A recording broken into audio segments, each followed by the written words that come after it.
خاموش چہرہ، خاموش لفظ کی طرح صاحب نظر انسان کے سامنے بولتا ہے۔ خاموشی خود گویا ہوتی ہے، صاحب نظر سکوت سے ہم کلام ہوتا ہے۔ اس پر عجیب عجیب انکشافات ہوتے ہیں، اس پر راز ہائے سربستہ کھلتے ہیں، اس پر افکار عالیہ کا نزول ہوتا ہے، اس پر پرانے اسماء کے نئے معنی اپنی نئی جہتوں اور نئی صورتوں کے ساتھ اترتے ہیں۔ اس کے لیے علامات کا در ایسے واہ ہوتا ہے کہ وہ رموز مرگ و حیات سے باخبر ہوتا ہے۔ اس کی زندگی میں ہونا اور نہ ہونا مسلسل ہوتا رہتا ہے۔ صاحب نگاہ کے سامنے فاصلے فاصلے نہیں رہتے، زمان و مکان کی وسعتیں اس کی چشم بینا کے سامنے سمٹ جاتی ہیں۔ وہ ماضی اور مستقبل کو بیک وقت حال میں دیکھتا ہے۔ جو واقعات ہو چکے ہیں اس کی نظر کے سامنے دوبارہ ہونے لگتے ہیں، اور وہ واقعات جو ابھی پردہ غیب میں ہیں اس کے سامنے ظاہر ہونا شروع ہو جاتے ہیں۔ یہ اعجاز ہے چشم بینا کا کہ صاحب نگاہ کے لیے شبنم کا پاکیزہ قطرہ ایک مقدس آیت کی طرح ہوتا ہے۔ صاحب نظر اس کائنات کو کتاب مبین کی طرح دیکھتا ہے۔ یہ بھی ایک ایسی کتاب ہے جس میں کوئی شک نہیں، خالق ایک ہے، تخلیق کا انداز ایک ہے۔ قرآن میں کائنات کا تذکرہ ہے اور کائنات میں قرآن کی تفسیر و تفہیم ہے۔ کائنات کو باطل سمجھنے والا کسی مقدس کتاب کو نہیں مان سکتا۔ یہ کائنات ایسی نشانیوں کا مرقع جمال ہے کہ ان کی تلاوت اہل نظر حضرات کا شغل ہے۔ اہل فکر حضرات اور اہل ذکر حضرات انہی نشانیوں سے اصل کائنات کا پتہ معلوم کرتے ہیں۔ وہ جانتے ہیں کہ بیج کو مٹی کی تاریکی میں پالنے والی اور قرآن کو نازل فرمانے والی ایک ہی ذات ہے، اور یہی ذات شکم مادر میں انسان کی تشکیل فرماتی ہے۔ ہر طرف ایک ہی ذات کے جلوے ہیں، رنگ رنگ کے جلوے دراصل بے رنگ کے جلوے ہیں۔ خالق اتنا مخفی ہے کہ ہر اظہار اور آشکار اس کا اپنا ہے۔ وہ اتنا ظاہر ہے کہ ہر مخفی اس کا اپنا ہے۔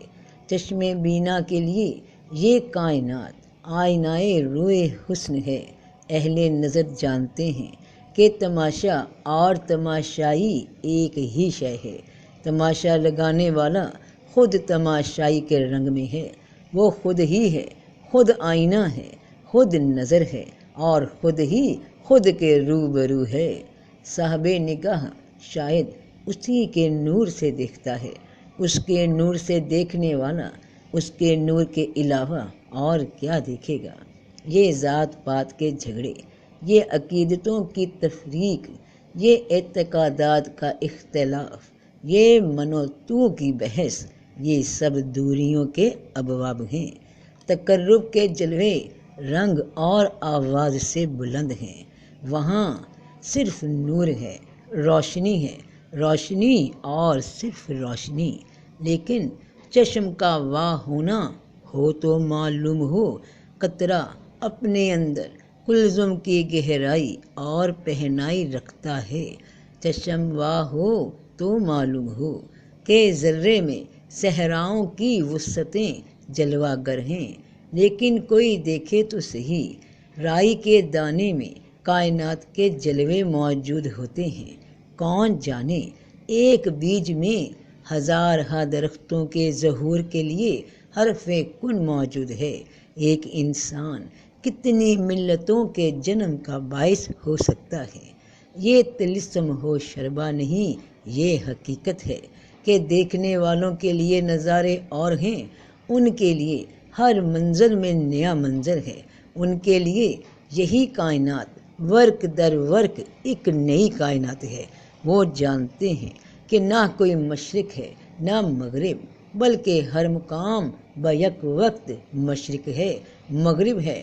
اگر چشم بینا ملے تو گوش مشتاق کا میسر آنا لازم ہے، نظر ملے تو دل کیوں نہ ملے، دل مل جائے تو کیا نہ ملے گا۔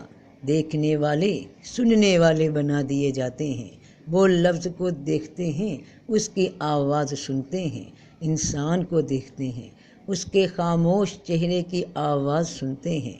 سننے والے اس کائنات میں ہر آن ہر اذان کو سنتے ہیں، سننے والے ساز کے اندر مخفی نغمے کو سنتے ہیں اور مست ہو جاتے ہیں۔ نغمہ ابھی ساز میں ہے اور اہل دل کا دل ہل جاتا ہے، حسن ابھی پردے میں ہے اور عشق پر لرزہ طاری ہے۔ یہی وجہ ہے کہ اہل بینش، اہل نظر اور اہل دل حضرات دنیا میں رہتے ہوئے بھی کسی اور دنیا میں رہتے ہیں، اور اس دنیا میں پرانے چراغوں سے نئی روشنی حاصل کی جاتی ہے۔ یہ کتاب کوشش ہے کہ اس روشنی کا پرتو پیش کیا جائے۔ روشنی تو روشنی ہے، کسی کی دسترس میں نہیں، نور ہنوز کرتا ہے، اور جب آنکھ منور ہو تو دل منور ہے۔ منور دل کو دریا کہا گیا ہے، دریا رواں دواں، یقین کے راستے پر چلنے والا، کناروں سے نکلتا ہوا اپنی منزل مقصود کی طرف، راستے میں کبھی نہ ٹھہرنے والا، ہمیشہ گامزن، انجام کار، اپنی منزل مراد سے واصل ہوتا، سمندر کی آغوش میں ہمیشہ ہمیشہ کے لیے۔ سمندر کا دل دریا ہے اور دریا کا دل سمندر، چشم بینا کے جلوے ہیں، ورنہ کہاں دل، کہاں دریا اور کہاں سمندر۔ پیار بھرے دل، میٹھے دریا اور کڑوے سمندر، لیکن چشم بینا کے لیے برق در برق نئی کائنات ہے۔ حاضر ہیں یہ چند مضامین، پرانے چراغ، شاید ان میں نئی روشنی ہو۔